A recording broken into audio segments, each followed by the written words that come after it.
Everyone, good evening. उम्मीद करती हूँ आप सभी अच्छे होंगे और स्वस्थ होंगे। स्वागत है आप सभी का सोशोलॉजी के एक्सपेक्टेड एमसीक्यू सीरीज में। अगर आप चैनल पर नए हैं तो चैनल को जरूर से सब्सक्राइब कर दीजिएगा। ये video UGC net JRF, GDC, GIC, UP PGT, RPSC, MPPSC और बीपीएससी सोशोलॉजी से रिलेटेड हर एग्जाम के लिए काफी हेल्पफुल रहेगी। चलिए शुरू करते हैं आज क्लास। देखते हैं आज का हमारा पहला प्रश्न क्या है। निम्नांकित में सामाजिक घटनाओं की कौन सी विशेषताएं हैं? जटिलता, स्वाभाविकता, अमूर्तता और विजातीयता।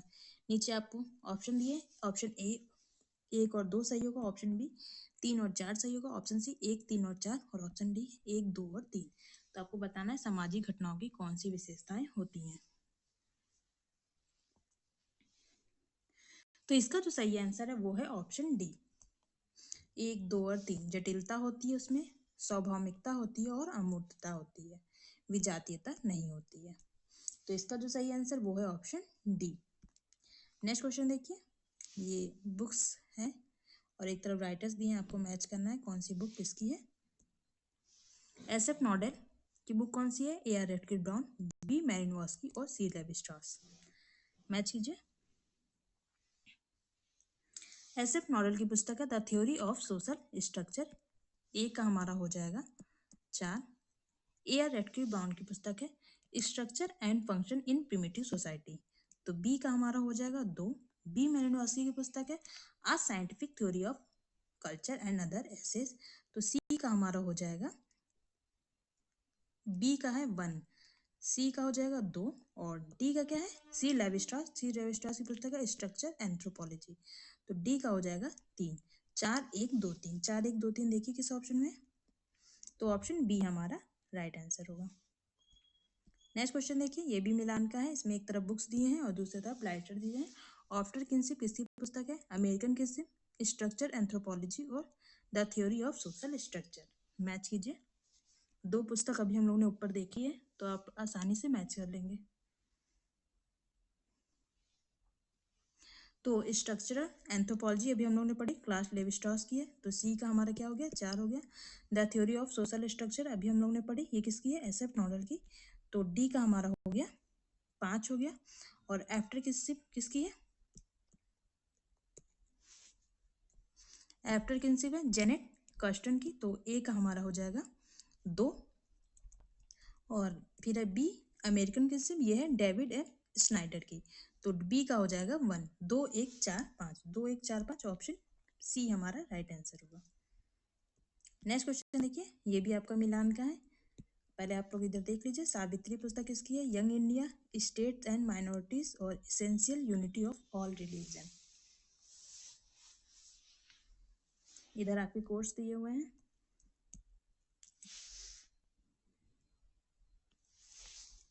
बताइए कौन सी पुस्तक किसने लिखी है?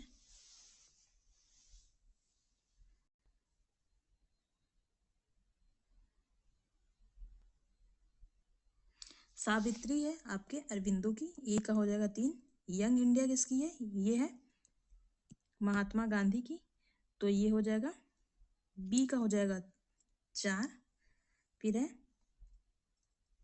स्टेट्स एंड माइनॉरिटीज, ये पुस्तक है बी आर अम्बेडकर की। सी का हो जाएगा 1 और डी है essential unity of all religion, ये है भगवान दास की। तो डी का हो जाएगा 2। तो हमारा जो सही आंसर वो है ऑप्शन बी 3, 4, 1, 2। ऑप्शन बी इसका राइट आंसर होगा। नेक्स्ट क्वेश्चन देखिए। New rules of sociological method नामक पुस्तक किसने लिखी है? ऑप्शन ए हर्बर्ट ब्लूमर ने, ऑप्शन बी इमानुएल दुर्खिम ने, ऑप्शन सी डब्ल्यू जे गुडे ने और ऑप्शन डी है एंथोनी गिडेंस ने। तो बताइए new rules of sociological method पुस्तक किसकी है? तो इसका जो सही आंसर है वो है option D Anthony Giddens. Option D इसका राइट आंसर होगा। अगर सिर्फ रूल्स ऑफ सोशोलॉजिकल मेथड होती तो ये पुस्तक हो जाती इमानुएल दुर्खिम की, पर इसमें न्यू लगा है तो ये है एंथोनी गिडेंस की। ऑप्शन डी इसका राइट आंसर है। नेक्स्ट क्वेश्चन देखिए। Conflict sociology toward an explanatory science पुस्तक के लेखक कौन है? Option A Karl Marx, option B L Coser, option C Ralf Dahrendorf और ऑप्शन डी रोनाल्ड कॉलिंस। तो बताइए कौन है इसके लेखक?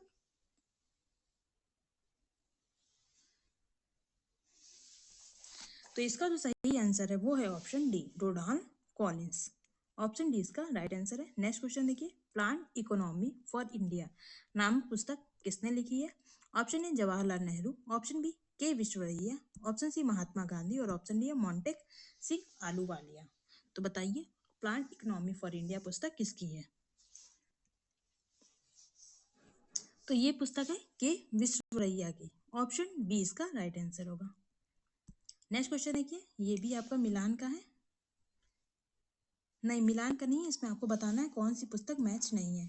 डाइवर्सिटीज डीपी मुखर्जी की पुस्तक है, India changing village SC. Dubey की है, सोशियोलॉजी ऑफ इंडियन सोशियोलॉजी ये किसकी है? राधा कमल मुखर्जी की, विलेज इंडिया मैकेम मेरिट की। तो आपको बताना है इनमें से कौन सी पुस्तक मैच नहीं है।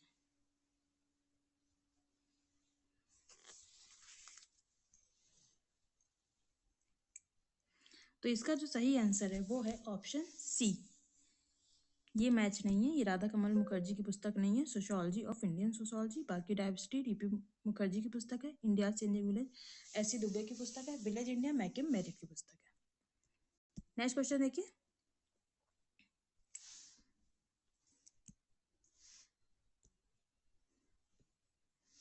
Archaeology of knowledge knowledge and subject पुस्तक के रचयिता कौन है? Option A Richard Gott, option B George Ritzer, option C Michael Foucault और option D J Derrida. Archaeology of knowledge बताइए किसकी पुस्तक है? तो ये पुस्तक है माइकल फूको की। ऑप्शन सी इसका राइट आंसर होगा। नेक्स्ट क्वेश्चन देखिए, एलेक इंक्लस ने समाजशास्त्र की विषय वस्तु को 3 मार्गों द्वारा रूपरेखित किया है। निम्नलिखित में से कौन सा एक उनके द्वारा नहीं दिया गया है? ऑप्शन ए संस्थापक जनकों ने क्या किया, ऑप्शन बी संस्थापक पिता ने क्या कहा, ऑप्शन सी समसामयिकी समाजशास्त्री क्या कर रहे हैं और ऑप्शन डी तर्क क्या सुझाव देता है। तो इसमें से एलेक इंक्लस ने क्या नहीं बात की है? एलेक इंक्लस की पुस्तक है, मोस्ट इंपॉर्टेंट है, व्हाट इज सोशियोलॉजी, जो सारे एग्जामों में पूछी जाती है।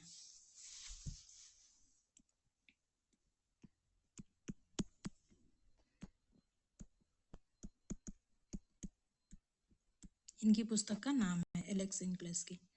तो इसका जो सही आंसर वो है ऑप्शन डी, तर्क क्या सुझाव देता है। इसकी बात एलेक्स इंग्लिश के द्वारा नहीं की गई। संस्थापक जनकों ने क्या किया इसकी बात करते हैं, संस्थापक पिता ने क्या कहा इसकी भी बात करते हैं, समसामयिक समाजशास्त्री क्या कर रहे हैं इसकी बात एलेक्स इंग्लिश करते हैं। नेक्स्ट क्वेश्चन देखिए, किसने यह तर्क दिया है कि संरचना एक विधि है ना कि यथार्थ? Option A Claude Levi Strauss, option B A R. Radcliffe Brown, option C S F. Nadel और ऑप्शन डी टॉलकट पार्सन। तो बताइए संरचना एक विधि है ना कि यथार्थ, ये किसने कहा है?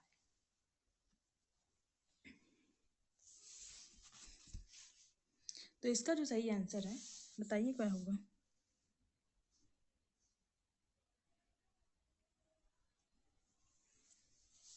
तो इसका जो सही आंसर वो है option A Claude Levi Strauss. Option A इसका राइट आंसर है।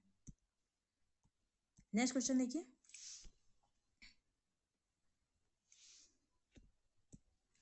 समाजशास्त्र सामाजिक संबंधों के विषय में यह कथन किसका है? ऑप्शन ए मैकाइवर और पेज का है, ऑप्शन बी गिलिन और गिलिन का है, ऑप्शन सी गिडिंस का है और ऑप्शन डी दुर्खिम का है।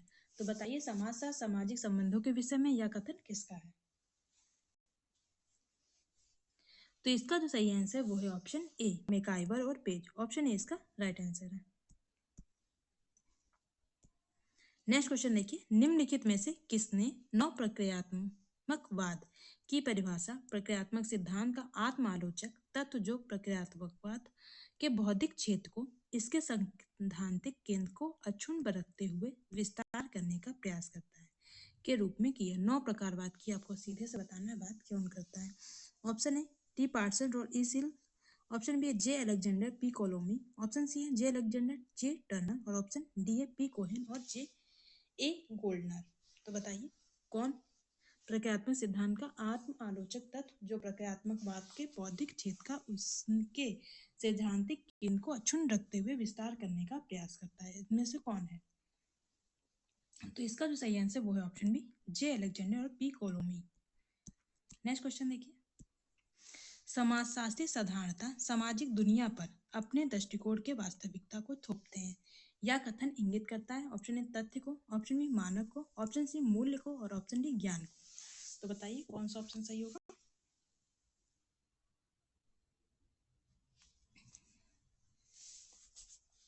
तो इसका जो सही आंसर वो है ऑप्शन सी, मोल वैल्यू। ऑप्शन सी इसका राइट आंसर होगा।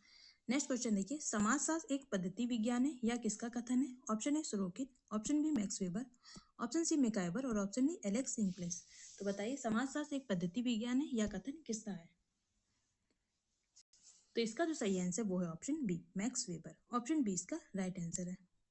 नेक्स्ट क्वेश्चन देखिए, प्रतियोगिता सदैव नैतिक नियमों से बंधी रहती है जबकि संघर्ष में ऐसी कोई विशेषता नहीं होती। यह परिभाषा किस समाजशास्त्री ने दी है। ऑप्शन ए ग्रीन ने, ऑप्शन बी कोजर ने, ऑप्शन सी सिमन ने और ऑप्शन डी ट्यूटर ने। तो बताइए ये परिभाषा किसकी है।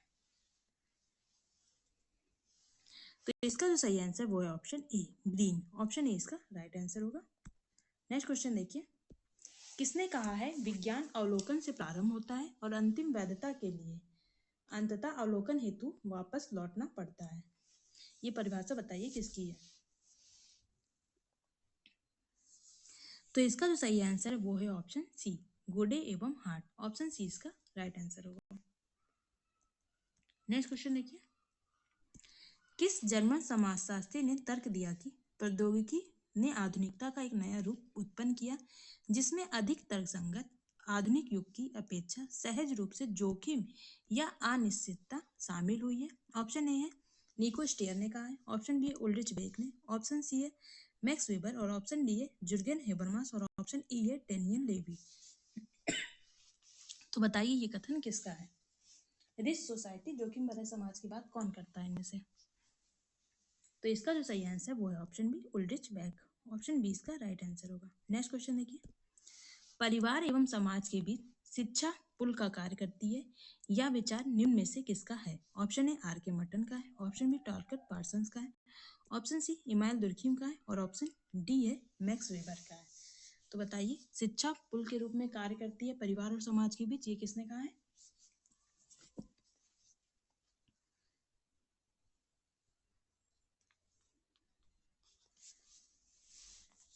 तो इसका जो सही आंसर वो है option B, Talcott Parsons. Option B इसका राइट आंसर है। या किसका कथन है कि समाज सामाजिक संबंधों का जाल है। Option A Pareto, option B Mead, option C Comte और ऑप्शन डी मैकआइवर और पेज। तो बताइए समाज सामाजिक संबंधों का जाल है, ये किसका कथन है। तो इसका जो सही आंसर वो है ऑप्शन डी, मैकआइवर और पेज। ऑप्शन डी इसका राइट आंसर होगा। नेक्स्ट क्वेश्चन देखिए, यह किसने कहा है कि सत्य के लिए कोई संचित मार्ग नहीं, ब्रह्मांड का ज्ञान प्राप्त करने के लिए वैज्ञानिक विधि के द्वार से ही गुजरना पड़ेगा। ऑप्शन ए कार्ल पियर्सन का कथन है, option B Lundberg, option C Stuart J और ऑप्शन डी ए वुल्फ। तो बताइए ये किसने कहा है, ये किसका कथन है।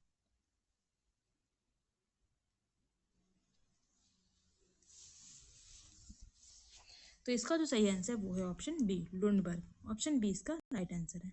नेक्स्ट क्वेश्चन देखिए, इसमें आपको मिलान करना, एक तरफ अधिनियम दिया है और उसका ईयर दिया है, आपको बताना है कौन सा किससे मैच खाएगा। प्रसूति प्रसूदा अधिनियम, औद्योगिक विवाद अधिनियम, कारखाना अधिनियम, कर्मकार प्रतिकर अधिनियम। मैच कीजिए। तो प्रसूति प्रसुविधा अधिनियम 1961 में आया था, ए का 1 होगा। औद्योगिक विवाद अधिनियम 1947 में आया था, ये भी सही है। कारखाना अधिनियम 1948 में आया था, ये भी सही है। कर्मकार प्रतिकर अधिनियम 1923 में आया था, ये भी सही है। ऑलरेडी ये मैच है, तो ऑप्शन 1 2 3 4 सही ऑप्शन होगा। नेक्स्ट क्वेश्चन देखिए, अनैतिक व्यापार निवारण अधिनियम किस वर्ष पारित हुआ था। ऑप्शन ए 1956 में, ऑप्शन बी 1926 में, ऑप्शन सी 1976 में और ऑप्शन डी 2006 में। तो बताइए कब आया था अनैतिक व्यापार निवारण अधिनियम। तो इसका जो सही आंसर है वो है ऑप्शन ए 1956 में। ऑप्शन ए इसका राइट आंसर है। नेक्स्ट क्वेश्चन देखिए, लिंग के समाजशास्त्रीय विश्लेषण से तात्पर्य है कि निम्न में से किसकी जांच की जानी चाहिए। ऑप्शन ए लिंग विभाजन की, ऑप्शन बी लिंग विभेदीकरण की, ऑप्शन सी लिंग निष्पादन की और ऑप्शन डी है उपरोक्त सभी की। तो बताइए किसकी जांच की जानी चाहिए।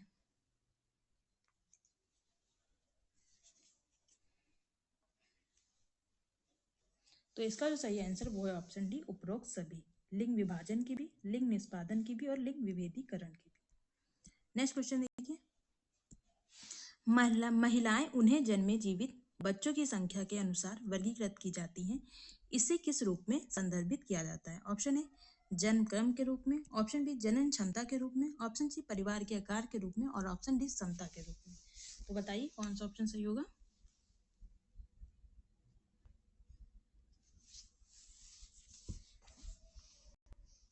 तो इसका जो सही आंसर वो है ऑप्शन बी जनन क्षमता, फर्टिलिटी।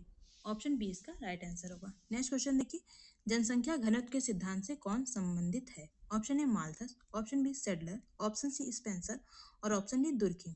तो बताइए जनसंख्या घनत्व का सिद्धांत किसने दिया था? तो इसका जो सही आंसर वो है option B Sadler. Next question देखिए, निम्नलिखित में से कौन से गुणात्मक चर हैं? ऑप्शन ए आयु, लिंग, आय और धार्मिक आस्था। तो इसमें से बताना है आपको कौन सा गुणात्मक चर है। ऑप्शन ए 1 और 2, ऑप्शन बी 3 और 4, ऑप्शन सी 2 और 4 और ऑप्शन डी 1 और 3। तो बताइए कौन सा ऑप्शन सही होगा?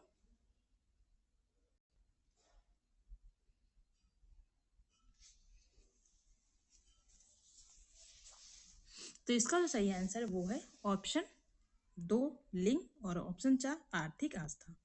तो इसका जो सही आंसर वो है ऑप्शन सी। नेक्स्ट क्वेश्चन है, आज की वीडियो का ये लास्ट क्वेश्चन है, इको फेमिनिज्म के विकास का मुख्य आधार क्या है? ऑप्शन ए औद्योगिक समाज में वनोन्मूलन, ऑप्शन बी स्त्रियों का जीवन और प्रकृति से उनका संबंध और ऑप्शन सी है प्रदूषण तथा पर्यावरणीय पतन और ऑप्शन डी है वैश्विक उष्मीकरण। तो बताइए इको फेमिनिज्म के विकास का मुख्य आधार इसमें से क्या है? तो इसका जो सही आंसर है वो है ऑप्शन बी स्त्रियों का जीवन एवं प्रकृति से उनका संबंध। ऑप्शन बी इसका राइट आंसर होगा। उम्मीद करती हूँ आपको वीडियो पसंद आई होगी। इससे संबंधित कोई भी क्वेरी होगी तो आप कमेंट बॉक्स में मुझसे पूछ सकते हैं। कोई सजेशन देना चाहते हैं वो भी मुझे दे सकते हैं।